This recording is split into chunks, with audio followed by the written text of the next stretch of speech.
BRS మాజీ MLA Balka Suman ఎక్కడ? CM Revanth రెడ్డిని దూషించడంపై కేసు నమోదైంది.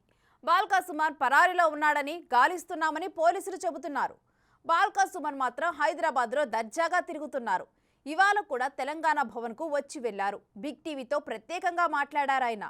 మాజీ ప్రధానమంత్రి పివి నరసింహారావుకి భారతరత్న ప్రకటించడంపై హర్షం వ్యక్తం చేశారు.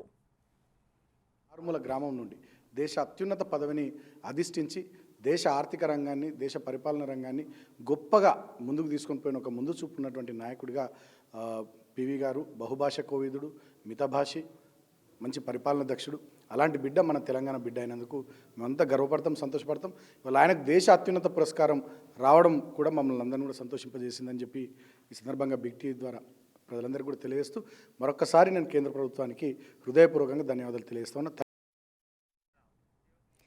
విన్నారుగా, హైదరాబాద్లో తిరుగుతున్న, తెలంగాణ భవన్కి వచ్చి వెళ్తున్న పోలీసులకు మాత్రం దొరకటం లేదంట. ఎందుకిలా? ఇంతకీ గాలింపు జరుగుతుందా? పోలీసులకు చిక్కకుండా బాల్కా సుమన్ టెక్నిక్ ఉపయోగిస్తున్నారా? ఇదే ఇప్పుడు ఇంట్రెస్టింగ్గా మారింది. ఇక ఇదే అంశానికి సంబంధించి మరింత సమాచారం మా ప్రతినిధి రానా ఫోన్ లైన్ ద్వారా అందిస్తారు. రానా, బాల్కా సుమన్ ఎక్కడా?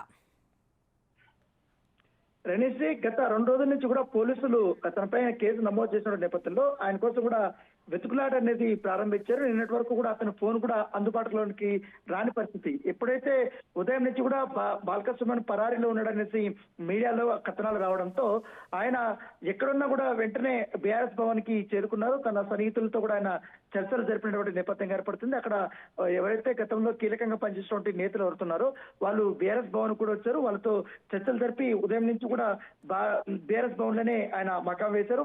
మధ్యలో కేసీఆర్ ని కూడా కలవడానికి ఆయన ప్రయత్నించినప్పటికీ ఆయనకి అపాయింట్మెంట్ దొరకలేనట్టుగా మనకు సమాచారం ఉంది. అయితే తను మధ్యాహ్నం నుంచి తను నేపాల్లో ఉన్నట్టు కానీ, నేపాల్లో నేను ఒక పబ్ లో డాన్స్ చేస్తుంటే అక్కడికి వచ్చి నన్ను పోలీసులు పట్టుకున్నారనేసి వార్తలు కావాలని కొన్ని మీడియా సంస్థలు వేస్తే అవన్నీ శుద్ధాబద్ధం. నేను బీఆర్ఎస్ భవన్ లోనే ఉన్నాను, ఇక్కడే ఉన్నాను.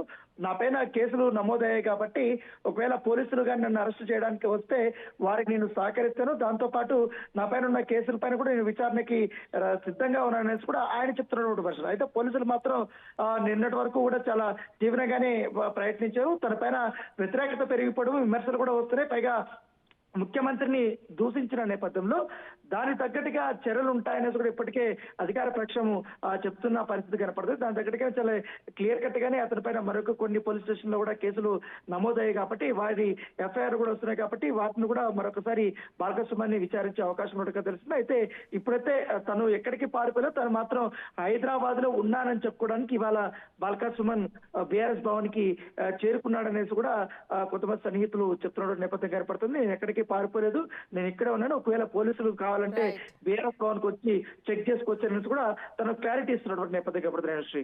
Thank you Rana.